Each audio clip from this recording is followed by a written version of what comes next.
Oo, na content na teach Mark. Ngayon, idadissect naman natin ang profile niya, no, ni Toshiba. Okay? Yung mga multo niya ang pupunta natin. At tingnan po natin kung ano may Teka, rinig nyo ba dyan? May filter ba ako dito? Naka-filter naman ako. ng programa. At po Miss Daisy, Magandang umaga po, Sir Idol. napakasakit nga po itong nangyari sa inyo. At tingnan po natin kung ano ang programa para sa inyo. January 28 ang schedule po ng kasal.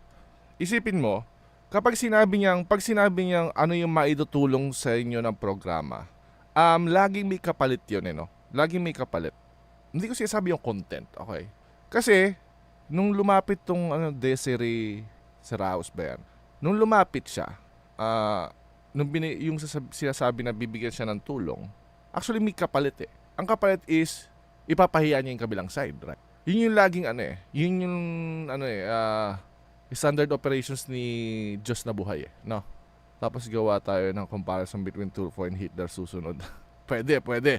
If di mo kilala si Tanko at Toshiba, di ang galing-galing niya. 'Di ba? Kung hindi mo alam yung Tanko at Toshiba, well, makes sense naman Makes sense naman sinasabi niya yung tungkol sa kasal.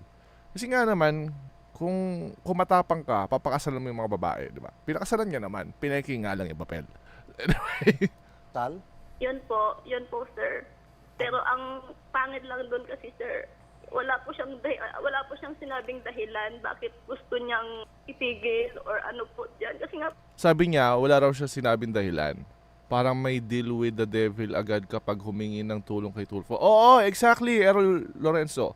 Yun yung nangyayari. Na parang, sure, tutulungan kita. Pero ito yung kapalit. Ikaw rin yung kapalit. Tsaka yung nireklamo mo. Kahit gano'n mo kamahal yung nireklamo mo, siya yung kapalit. I'll take his soul. Kumbaga ganon. Ay, may isang troll na nakapasok. Nasobrahan ng tapang for nakasal to prove na matapang siya. Kaya nga ganito pala yung pag-prove ng pakasalan mo lahat. It doesn't make any sense. Just na buhay. po, na-process na po lahat Bali, sa lang po, yung January 28 na po yun po yung pinag-usapan dito nung namanhikan po siya. Ngayon, nung punta kami ng simbahan para po magsimin. Sabi ito ni wala ka na content sa sexual consent, talo na ba? Kaka-content ko lang kahapon Engot ka? Sa bagay, mga melodatics, mga engot talaga yan. Hello kayo, pakidissect din po yung kababago lang content ni interesting po. Yung story nung mapera na Russell na nagpatulfo, nagsisi. Totoo, nagsisi. Inabandon na pa ni Tulfo after all the damages. Oh, interesting. Okay, sige. Parang kay Keanu Reeves, yung Devil's Advocate. Devil's Advocate ba? Ano doon? Hindi ba ito? Ito ba yun? Tingnan natin. Hindi ba ito yun? Tama naman. Hindi ba ito yun? Hindi. Devil's Advocate ba yun? Hindi ba Tulfo's Advocate yun? Hindi ba yan yun? What did it cost? Thanos. Good evening mga Laladeds. So anyway. Okay, ito natin. Seminar po about dyan sa January 28 na kasal po. Ang dami po niyang dahilan na sabi niya, Akala ko ba walang binigay na dahilan? Di ba sabi ng babae walang binigay na dahilan? nung punta kami ng simbahan po siya. Ngayon, nung punta kami ng simbahan para po mag-seminar po about dyan sa January 28 na kasal po. Ang dami po niyang dahilan. Oh, ang dami niyang dahilan. Na-process na ilan, bakit gusto niyang si sir. Wala po siyang sinabing dahilan. O tamo, wala siyang sinabing dahilan. Pero maraming dahilan. RT and Hitler, paano yan? Si Hitler may utak, si RT, ewan ko na lang. Hello Sir Cayus, salamat.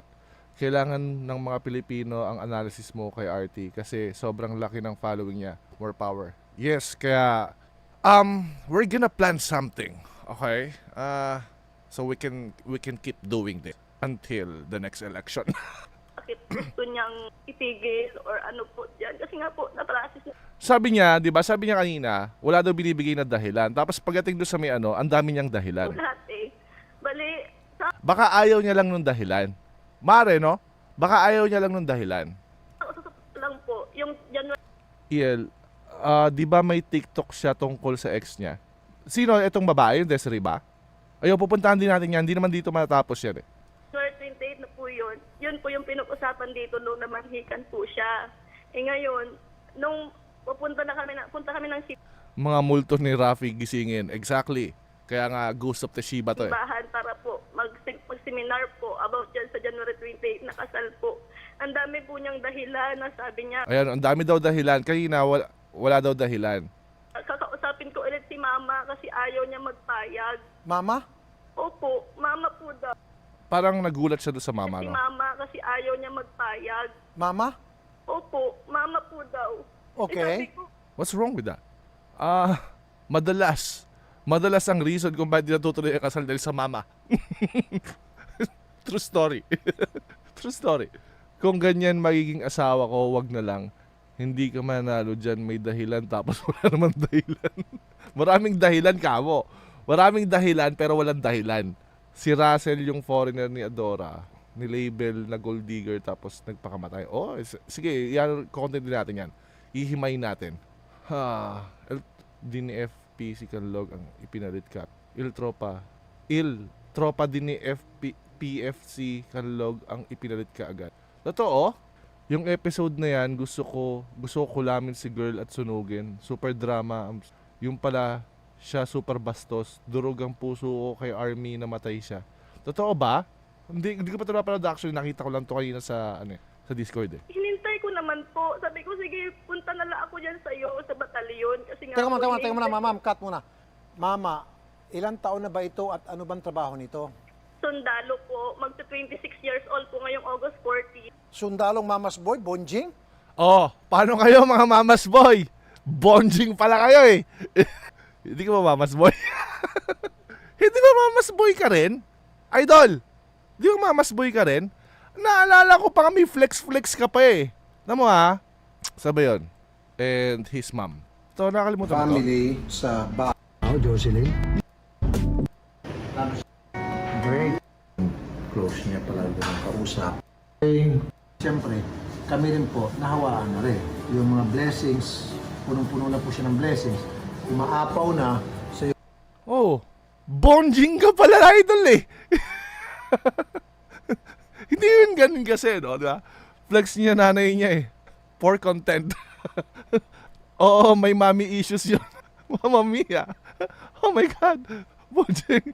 Di ba pwedeng mahal niya lang mama niya? Paano pagkakasabi niya, Mama?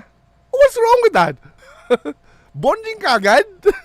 26 years old po ngayong taon na ba ito at ano bang trabaho nito? Sundalo po. Magta-26 years old po ngayong August 40. Sundalong Mama's Boy, Bonjing? Sundalong mamas boy bonjing. Alam nyo guys, eto dapat talaga, Air Force dapat ako talaga, hindi lang pumayag mami ko. Hindi lang siya pumayag nung, dapat sa Baguio ako eh. Sa Baguio dapat ako mag-training. Hindi pumayag mami ko. Tapos inoferan ako ng magpiloto na lang daw ako. Tapos, yun yung panahon na marami nagka-crash na aeroplano. Sabi niya, mag-nursing ka na lang. Tapos, meron kaming deal. Sabi ko, sige, tatapusin ko yung nursing, pero pagkatapos nyo, papasok ako sa military. Ayaw. Di ka kasi pinalaki ng sinungaling mo makulong. Si ang lumayas. Galit na galit nga, parang ayaw niya sa pamilya niya eh. Iyon ang sabihan mo, si Melo Yap. Oh. Hanggang po ngayong August 40. Sundalong Mama's Boy, Bonjing? Mamas boy, bonjing. PMA sir kayo. Oo. PMA dapat ako. Mayita kayo kay ate girl dyan. Maski nung napanood ko yan, naintindihan ko kung bakit umayaw yung sundalo sa kanya. Baka nga ginawang dahilan na lang yung nanay eh, no? No? Halaan ako lalaki, nag-I love you pa hanggang ngayon sa akin. Kami, kumikis pa rin naman kami sa nanay namin eh. Hindi nawala yun hanggang sa pagtanda namin. Bagay sa'yo, piloto, Sir Kayo. Matangkad saka balingkinitan katawan mo dati. Dati po ha. Grabe ka, bastos. Testimony mo, di ba, sinungaling mo? Di ba sabi nga ni Melo Yap, lahat ng tao sinungaling? O anong problema mo? Apaka-judgmental. Si Rap mismo, nagsabi Lola's boy siya. Okay naman na. Naalala ko yung bakas ng pagkamuhi mo ni Melo sa pamilya, di ba? Ako talaga, lumayas na ako. Di ba? Ayun ang sabihan mo. Baka ikaw yan. Yun lang. Best example yung football player na mama's boy, lahat ng asset niya sa mama niya nilagay nung nag-divorce sila ng asawa niya. Walang nakuhang pera. Yun lang. PMA din ako. Pahinga muna, anak. Sarap din mag-PMA. Pahinga muna. Ano din po. Okay, sige. Tapos po, ma'am. Alam ko nung nag-usap kami ng mami ko, sana daw pinayagan niya na lang daw ako. Pinayagan na lang daw ako mag-sundalo. Ako nagkikiss. Kami hindi nawala yon. Kahit sa daddy ko, nagkikiss pa rin kami hanggang ngayon. Hindi nawala sa amin yun, yung pagkikiss. Ngayon po, siyempre nirespeto ko yung sinabi niya. Pumunta ako ng Ano yung nirespeto mo? Yung ano? Yung walang dahilan o yung may dahilan? O yung dahilan niya? Marami silang... batalyon. Ngayon po, siyempre nirespeto ko yung sinabi niya. Pumunta ako ng batalyon nila kasi nga po, nakakuha na po kami, nakaprocess na po kami ng mga Senomar. Tapos nakapirma kami sa munisipyo ng marriage license po namin, yung application po. Ngayon, sabi niya, kahit di ko na kailangan sila mama at papa kasi po andito na ako sa tamang edad. Yun pa po yung sabi niya kasi nga po kasama ko sila nanay at tatay ko na nagpirma sa munisipyo kasi po 24 pa lang po ako. Ma'am. Ngayon, Di ba 20 hanggang 21 lang? Di ba 20 hanggang 21 lang ang kailangan ng ano? Parent consent? Di ba? May bagong upload na naman si Bex Now lang. Bayaan mo siya. Nung una, akala mo nagsisinungaling lang siya eh. Akala mo nung una, nagtatanga-tangahan lang. Pero after nung fabrication of evidence, that's something else, guys. That's something else. Mahirap maging mama's boy automatic bonding agad. Oo, PMA, palamanin muna ako. Anti-family yung sinasabi ni Tulfo, parang kasalanan maging mapagmahal sa nanay. Lalo kuya ko. Sige na nga, bukas kikiss ko na ako ulit sa mama ko. Iba kasi mapagmahal sa nanay. Doon sa didiktahan parang nanay. Senador journalist bonding. Sama-sama na. Nai-imagine ko pag naging sundalo ka, pag-argument sa gitna ng enkwentro. Sasabihin ko, left or right? This is my justification for going left. You know? That's right. Ito ba yung sundalo na mata? Ito yung Jiloy. Tinaas daw kasi 16 kayo.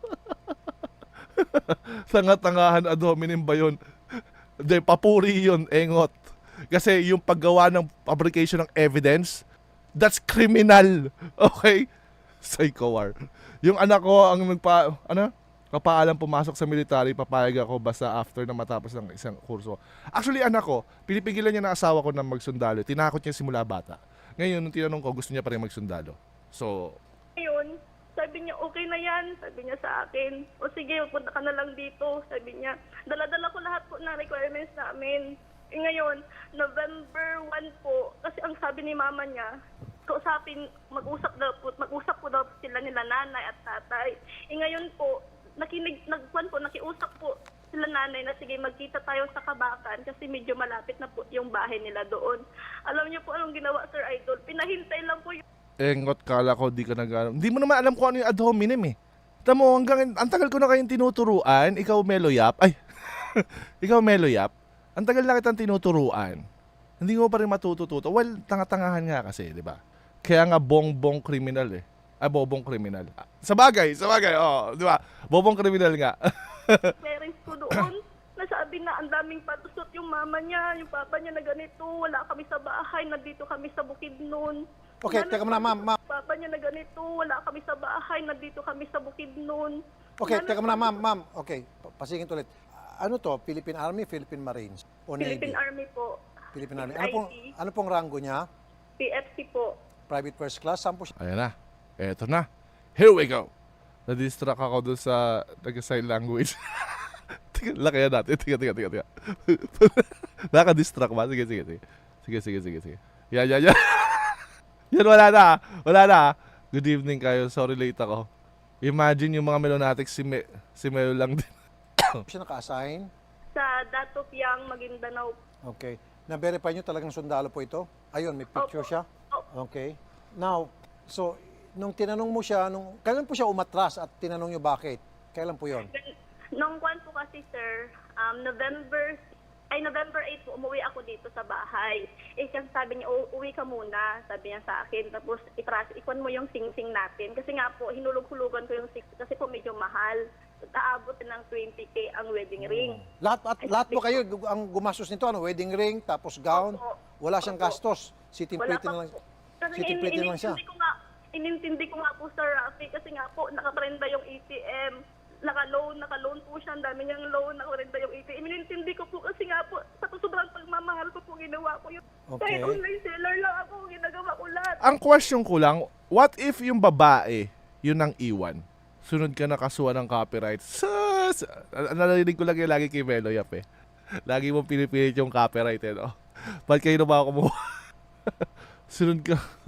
Salamat Sir Kayo. Dahil sa'yo nasukat ang IQ ni MY. It is obvious na he's out of your league. Kaya si Estelasico, keep doing what you're doing sa advocacy mo. Kaya nga wala na silang magawa kundi mag-fabricate ng evidence. Ew, baboy, big. So, ang gusto ko lang itanong dito, no? Paano kung yung babae yung matras? Would the Diyos na buhay say the same thing? Sa palagay nyo? Sa palagay nyo ba, ganun ba yung mangyayari? Para lang tapos ganito yun lang ako. Binigay lang yung kahiyan sa akin. Akala niya, yung kahihiyan daw, di ba? Binigay sa kanya. Hindi niya alam, by doing this, lalong lumaki yung kahihiyan niya. Right? Alam ko mababash pa siya, di ba? Mababash pa siya. Ayon doon sa, TikTok. Parang mababash pa siya dahil sa nangyari, di ba? So ngayon, lumaki yung kahihiyan na sinasabi niya. Right? Tapos ito si Diyos na buhay na Idol Rapi, nag-feeling perfecto. nag-feeling Diyos na buhay talaga. Kailan po siya nagsabi sa inyo na ayoko na ituloy yung kasal? November 4. Tamo, halatang logic ni Melo Yap to eh. Kung yung babae nang iwan, wala ka content. O gusto mo maghanap ako ng iwan yung babae dito kay Rapi Tulfo. Wala namang pinipili yung idol mo, yung puon mo. Gusto mo? Maghanap ako. 'Di ba? Tanga-tanga. November 8 umuwi ako dito sa bahay. Okay pa po kami. Tapos nag-division operation. Ayun, hindi ko siya na-contact. Inintindi ko yung trabaho niya dahil sa pagkasundalo niya. Tapos November 18 ng gabi, tumawag siya. Sabi ko, buntis talaga ako, confirm. Sabi ko sa kanya. Buntis? Tapos sabi niya sa akin, Tawag Buntis? What a coincidence! Buntis? Iniwan? 5 months?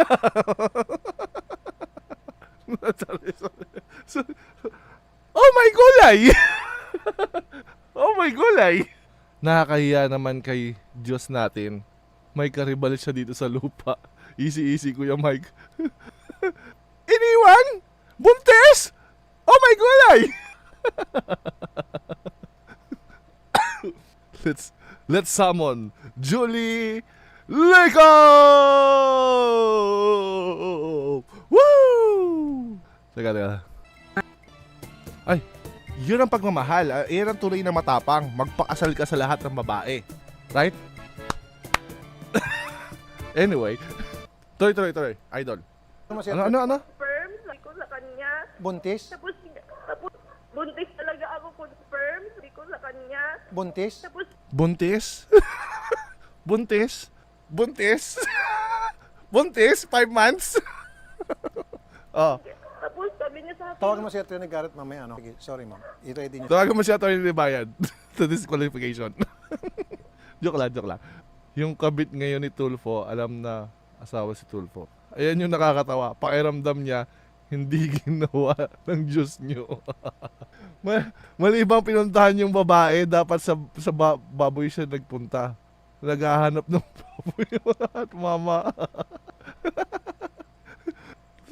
Tamo, duwag ka kasi kaya tinanan mo na lang. Tanga ang potsa. Ano ba definition mo ng matapang? Tinanan ko, hindi matapang ako. Tanga. Talaga mga Melo natin, hindi, si Melo Yap yan sigurado. Logic Melo Yap eh. Lakas mo talaga kayo. Ano po title niyan ulit? Yan, ina-anchor ko yung music sa inyo, okay? Okay. That's neurolinguistic programming. Alam niyo na kapag tumutugtog to, may mangyayaring hindi maganda. Di ba? Yeah, that's anchoring.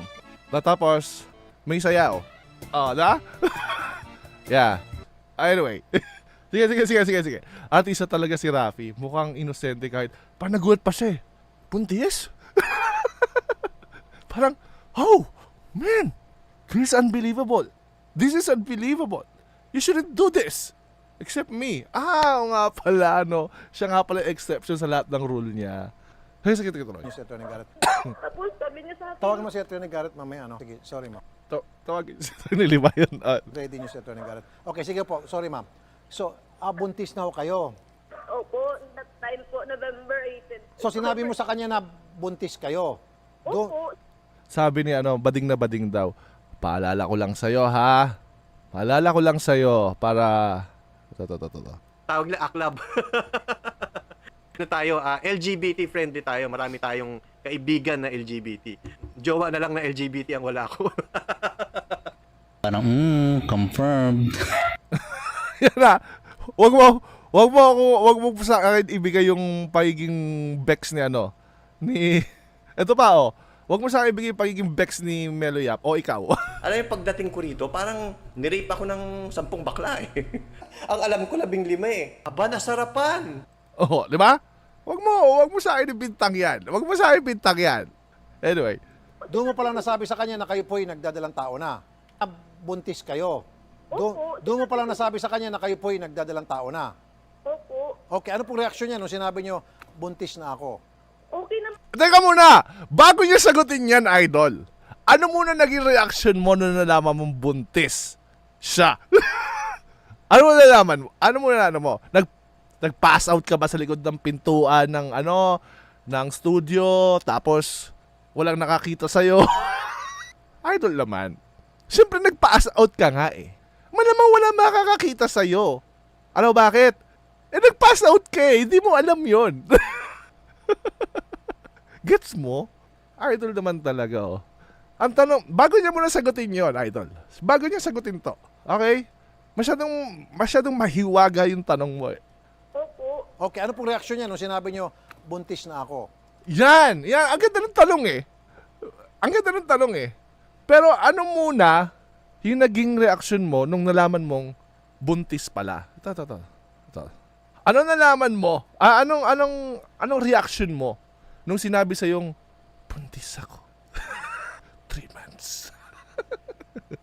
Ano kaya naging reaction ni Idol, no?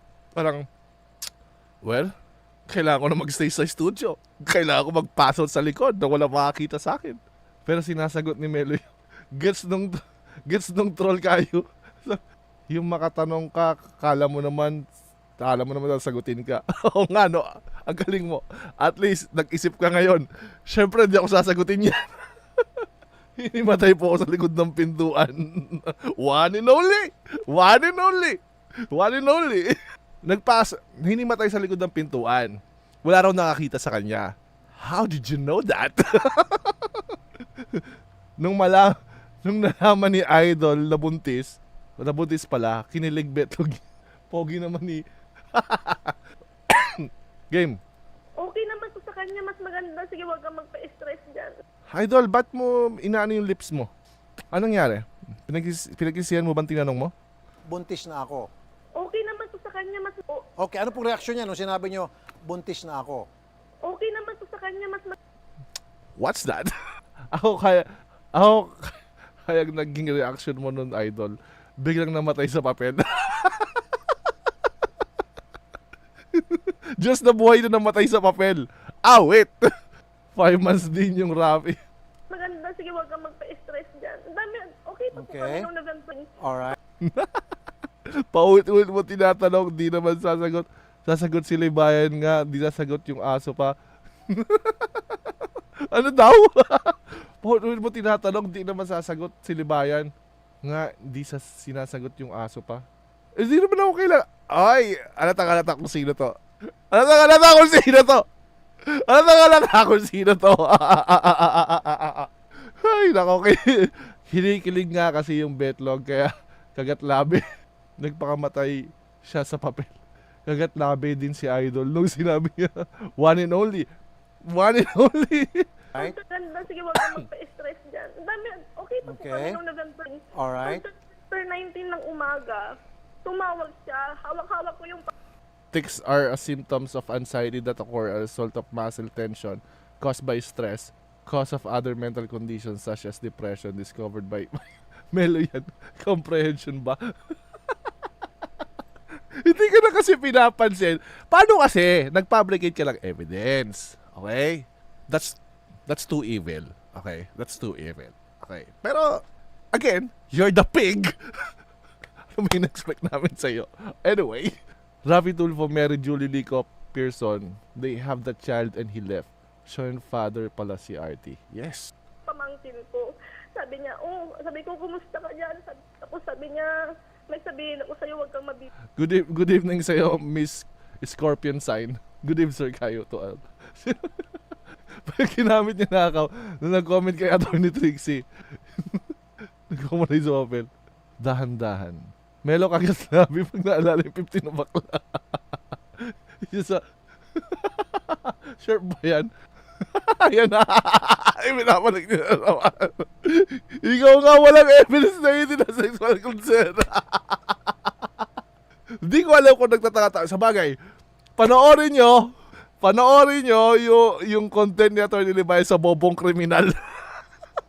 Ito isa. Sige, tuloy. Ano yun? Ayoko na ituloy ang kasal. Doon po, naglamig talaga ako, sir. Malapit ko na bitawan yung sabi niya, may sabihin ako sa'yo, huwag kang mabibigla. Ano yun? Ayoko na ituloy ang kasal. Doon po, naglamig talaga. Nagre-rebat ba si MY sa Teshiba? Hindi. I'm sorry, Mrs. Pearson. I'm the only one. Ako, sir, ano yun? Ayoko na ituloy ang kasal. Pakita ko daw na 18 years old. Bakit? Yung ba yung topic namin kayo? Meron akong ginawa yung arguin mo. Gawa ka ng... De. Wag mo muna takbuhan yung pagka-fabricate mong evidence, criminal kang baboy ka. Ha? Okay, go. Doon po, naglamig talaga ako, sir. Malapit ko na bitawan yung Dure Marin. Oo, ito yung namatay. Sabi ko, doon po, naglamig talaga ako. Bibigla. Ano yun? Ayoko na ituloy ang kasal. Doon, sabihin ako, sabi niya, sabi ko, kumusta ka dyan? Tapos sabi niya, may sabihin ako sa'yo, huwag kang mabibigla. Ano yun? Ayoko na ituloy ang kasal. Boom. Doon po, naglamig. Si Fiscal Agent Justice Leonie na nagsabi 16 natin. Nabasa mo ba yung dissenting opinion? Naka-jacket, naka-coat tsaka naka-suit. Hindi kami aso sa iyo, Sir Kayo. Katulad ang claim ni MY sa'yo kay Attorney L.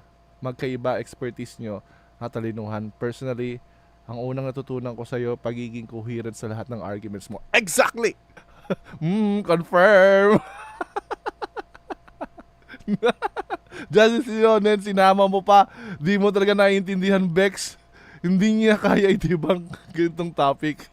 Talaga ako, sir. Malapit ko na bitawan yung Sabi ko, anong rason? May sabihin ako sa'yo, huwag kang mabibigla.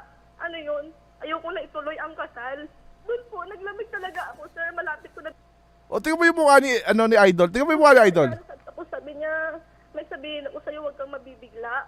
Ano yun? Gayahin ko. Ayoko na ituloy ang kasal. Doon po, naglamig talaga ako, sir. Malapit ko na bitawan yung Dapat sinabi niya lang, papakasalan kita at iba pang babae. Sige. Tugtog. Ayan o. Date of marriage, October 25, 1982. Sino? Julieta Lico. Rafael Tulfo. 2. Date of marriage, January 20, 1995. Jocelyn Fernandez Pua. Date of marriage, June 24, 1993. Jocelyn Pua. Kapag mahal na mahal mo, pakasalan mo 2 times. Okay. Game.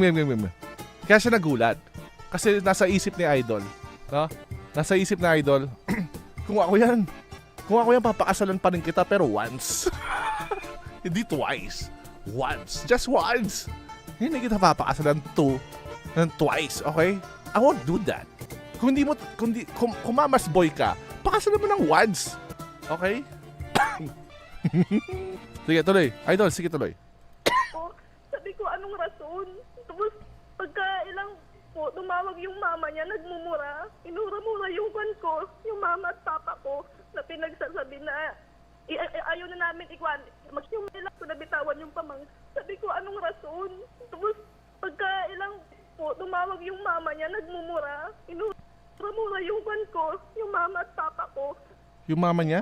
Sabi ko, anong rason? Tapos, pagka ilang po, tumawag yung mama niya, nagmumura. Inura-mura yung ban ko, yung mama at papa ko, na pinagsasabi na ayaw na namin maghiwalay na sila ng anak ko. Bakit kailangan yung magulang yung magkuhan? Bakit nga ba? Interesting.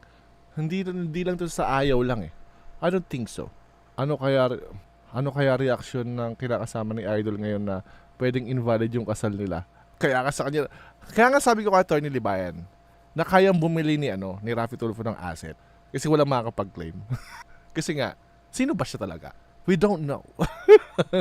Yung pinakasalan ni Ma'am Jocelyn si Tanko at Tesiba, para sure. Paano si Tulfo?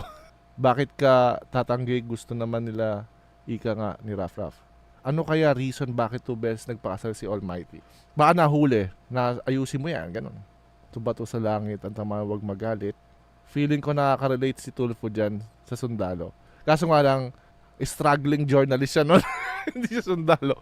Struggling journalist? Iniwan? Pinakasalan naman. Peking nga lang. Pero iniwan? Yung anak? 5 months? Duwag ka siguro. At least pinakasalan mo. Pwede mo pa... Oo nga, gets ko na. Gets ko na yung logic. Pakasalan mo, pero iwanan mo. Yun pala yung ibig sabihin nun. Magdesisyon. Ma'am, sandali ma'am ha. Okay, nasa linyang telepono na si Private First Class Raymond Canlog. PFC Canlog, magandang umaga po sir. Sir, magandang umaga po. Sir, pwede mamaya na lang, sir, kasi nandito po ako sa town ba? Sir, Mamaya Sumba? ako na lang. Opo. Mamaya na po kayo mag-Sumba. Sa town ba? Sir, magandang umaga po. Sir, pwede mamaya na lang, sir, kasi nandito po ako sa town ba? So daw, Sumba? Sumba daw ba?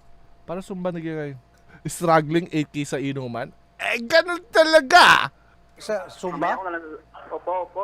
Mamaya na po kayo mag-Sumba sir kasi mas importante ito dahil kayo po ay pwedeng makasuhan at pwede pong maisumbong sa inyo pong unit dahil sa pinagagawa ninyo dito kay Ma'am Desiree. Doon pa lang Alam mo na talaga kagad na sales talk no? Pinush niya kagad yung button, binigyan ng threat para makuha niya yung time, right? So doon natin aalamin kung ano yung method niya. Didissect natin yung method niya sa lahat ng mga ginagawa niya. Well, magsisimula tayo sa mga dito, namatay, nagpakamatay, nasira yung buhay, doon tayo mag-start. Okay? Alrighty. Naniloko niyo po siya. Bakit kayo sir all of a sudden dito kay Ma'am sa inyo pong May niloko kagad no? May niloko kagad. Ayun na si illegitimate child. Sabi ni Sharpie Bench, si illegitimate child. Nagtututbrush ka ba?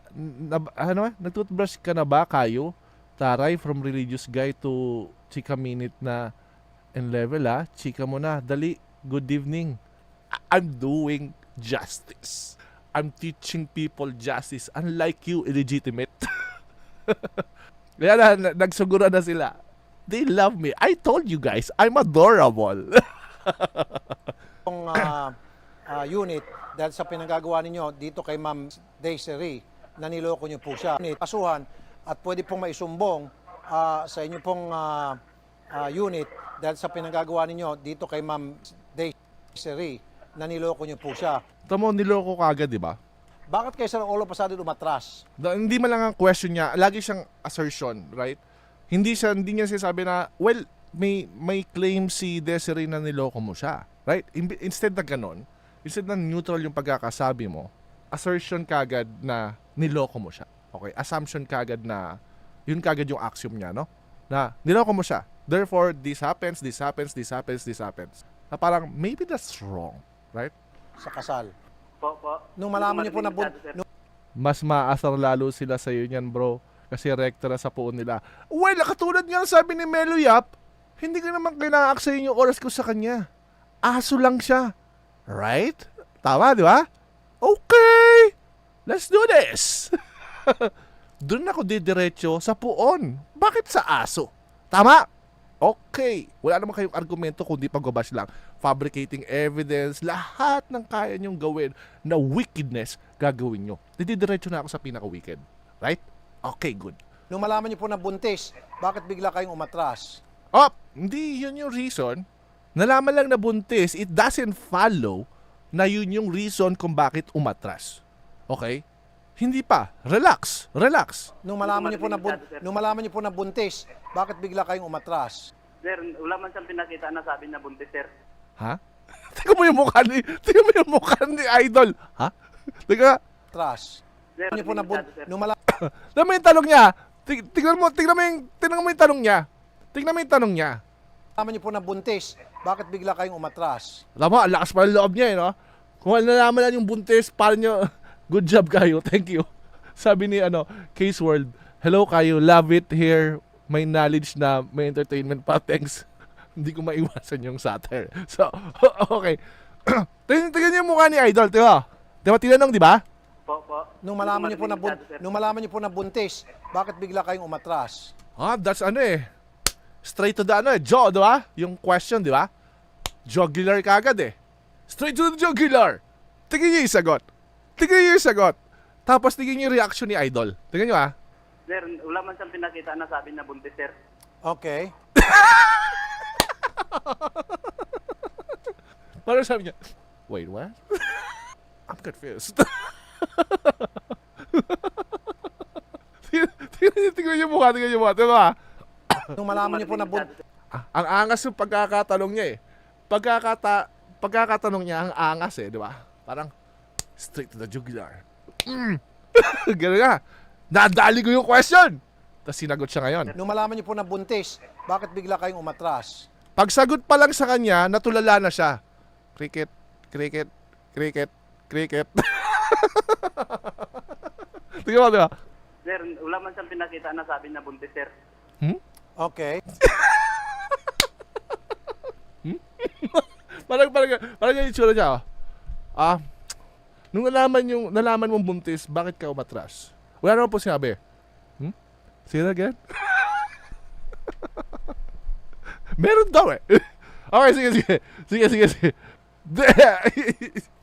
Tingnan mo natin to.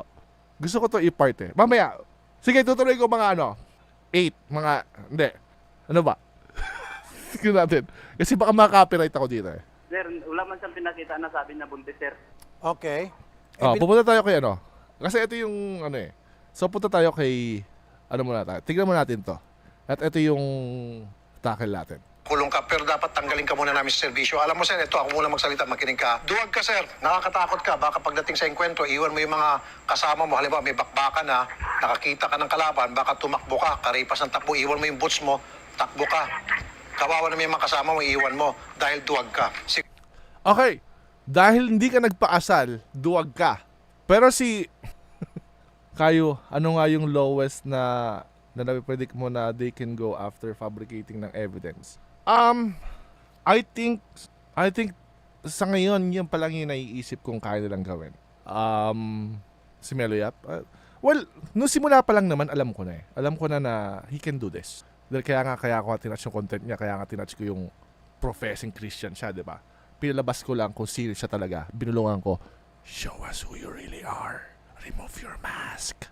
He removed it. Good. Now we know. Kumbaga, there's no such thing as moral limitations. Okay? You can expect a lot of things from him. Okay? He's a pig. Okay? You can expect a lot of things. Okay? But we know one thing for sure. He has no ethical boundaries. That I can say. Anyway, rough, confused. Ito, iyan natin to mamaya. Paparamihin natin to. Okay? Sana magkaroon tayo ng analysis kung ano oras ang time in, time out ng Senado at kung anong day oras. Maganda yan. 4 times tapang ni Raf. Oo, ganun yun. Kada kasal, merong may badge, may badge ka o may medal ka ng pagiging matapang. Okay? Kapag twice yung pinakasalan, hindi lang, kung yung bronze yung, gold yung medal mo kapag gano'n. Pwede mo kasi ilagay yan sa sa resume mo. Sa kanya yata accomplishment yun Hindi ko lang alam. Wala nga ma-fabricate kasi wala talaga. Sus! Wala, hindi ka na makakabalik doon, Mary Yap. Tanda mo yan.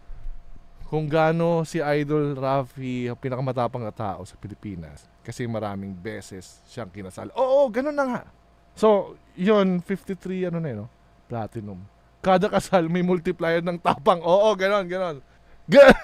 Matapang na siya noon. Kasi makikita mo sa kanya yung moral sword, no? Yung moral sword lagi yung nilalabas niya. Pag humingi ka ng tulong, well, to be honest, doon sa Desiree, no? You deserve what happened. Yung pagbabash sa'yo. You deserve it. Hindi ba artist just like a person talking to himself to the mirror habang sinasabihan niya yung sundalo na duwag at tatawa. Sa tingin ko nga sa tingin ko binibigay sa kanya ng Panginoon tong mga cases na to so he can look at himself para makita niya yung sarili niya, yung reflection niya sa mga to, right? Pero for some reason, well, ganoon naman talaga. Kapag yung konsensya mo is manhid na, there's no immoral thing for you. Everything is just self-interest. There's no such thing as immoral. There's no such thing as right and wrong because manhid na yung konsensya mo. So you don't even know what's right and what's wrong anymore. You are just wicked. God already gave you sa sarili mong nature and you actually believe the lie instead of the truth. Okay? Isipin nyo lang. Mamaya natin ito pero isipin nyo lang. Ang tigas ng mukha ni Idol Rafi. Pagkatapos niyang gawin ito doon sa sundalo, at meron pa siyang ganun katapang. I mean, if you're a normal person, this instance or this situation will depress you. Okay? This is depressing. Okay? Na you should have, alam mo yun, even though nagawa mo na yung pagkakasala na yun, you will apologize. You will confess your sin of what kung ano yung ginawa mo. And then you try to change it in the future. Kasi this one is devastating. But, etong nangyarin to, it doesn't affect him. Well, it means his conscience is seared. Sobrang manhid na at hindi niya na alam kung ano yung immoral.